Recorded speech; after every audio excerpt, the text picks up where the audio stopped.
46।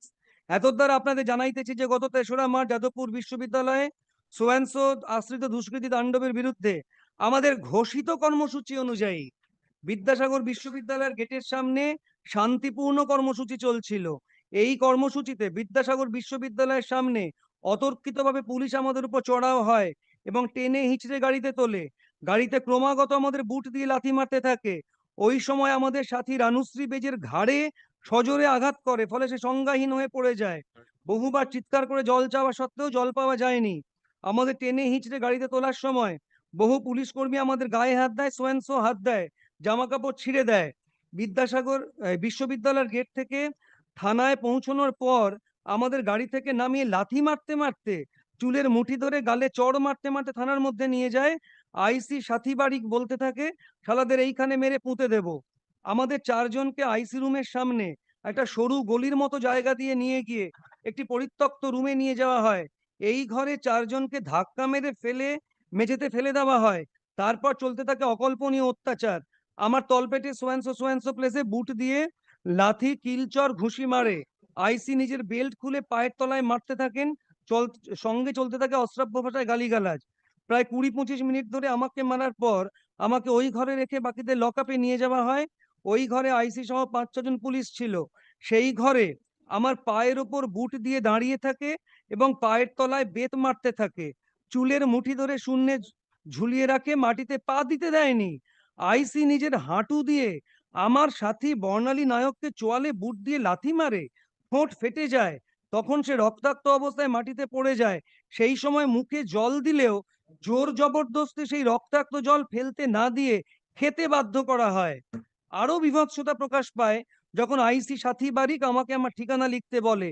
তখন লেখার সময় আমার হাতের গাঁটে বেত মারা হয়, হাতে পায়ে জ্বলন্ত মোম ঢালা হয়। কষ্টে যন্ত্রণায় চিৎকার করলে ওরা আরো মারতে থাকে।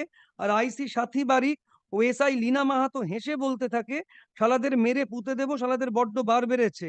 আমার পিঠে বেতের লাঠি মেরেছে, পায়ের তলায় লাঠি মেরেছে, মারের চোটে পা ফুলে গেছে, বর্ণালী নায়কের মুখ ফাটিয়ে দেওয়া হয়েছে।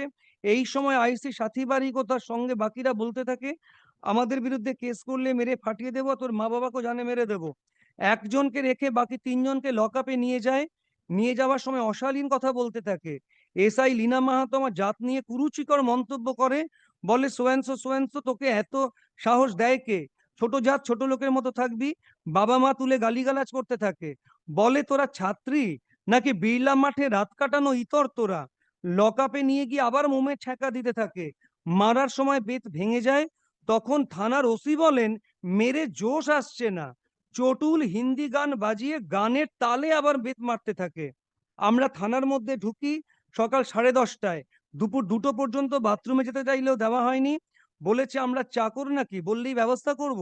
খাবার জলের ব্যবস্থা করেনি। জল খেতে চাইলে পরিত্যক্ত বোতলে জল দেয়, যেখান থেকে পচা গন্ধ বেরোচ্ছিল এবং জলে পোকা ভাসছিল, যা খাবার অযোগ্য।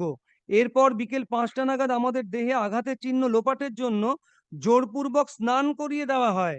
লকআপের ঘরটি এতটাই অপরিষ্কার যা ব্যবহারের অযোগ্য ছিল। পরিষ্কার করার কথা বললে আমাদের গায়ে ঝাঁটা ছুড়ে দেওয়া হয় এবং বলা হয় নিজেরা ঝাঁট দিয়ে কেউ পরিষ্কার করে দেবে না। অনবরত মারের চোটে শরীর অবশ হয়ে যাচ্ছিল, কিন্তু কোনো রকম ডাক্তারি পরীক্ষার ব্যবস্থা করা হয়নি। আমরা এই অবস্থায় শুয়ে পড়েছিলাম মেঝেতে। মেঝে থেকে বারবার তুলে নিয়ে অহেতুক প্রশ্ন করতে থাকে। এই অবস্থায় রাত 2টোর দিকে আমাদের ছাড়া হয়। My lord kindly asks them to to at least to show whether section 53 and 57 58 58 has been followed or not of Bharatiya Nagarik Suraksha Samhita. Any medical test whether done or not, when we were taken inside the lockup, whether there was any CCTV footages of the entire incident or not. If there is no CCTV footages, then this is that will be the violation of National Human Rights Commission recommendation. We have lodged the complaint till we were released on 4th. Till we were released. Kindly cease. সেই দিন That I understand. Yes, Those yes. are, but that includes everything. Includes you when you give this complaint. Yes. That includes starting from you being taken from the gate of the university, Yes. your incidents at the police station, and subsequently your medical treatment being done. Thereafter, this information has been furnished. Yes. Acha. What are other materials available to you to show that on the next day till 1 p.m. you were taken to the you had been to the police station? আমাদের কাছে আলাদা করে কোনো documentation কিছু আছে? Document কিছু আছে আমাদের যে আমাদের থানায় ডেকেছিল?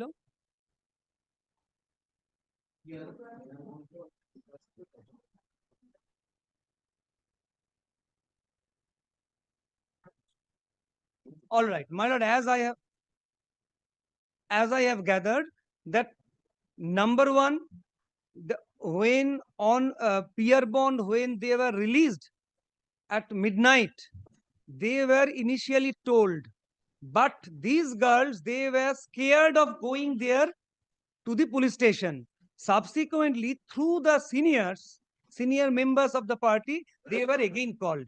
Initially, at the time of releasing them on peer bond, they were told, but they were afraid of going to the police station in the morning once again. Then, again through the senior No, party, but was that a condition of the bond? I do not know, my lord.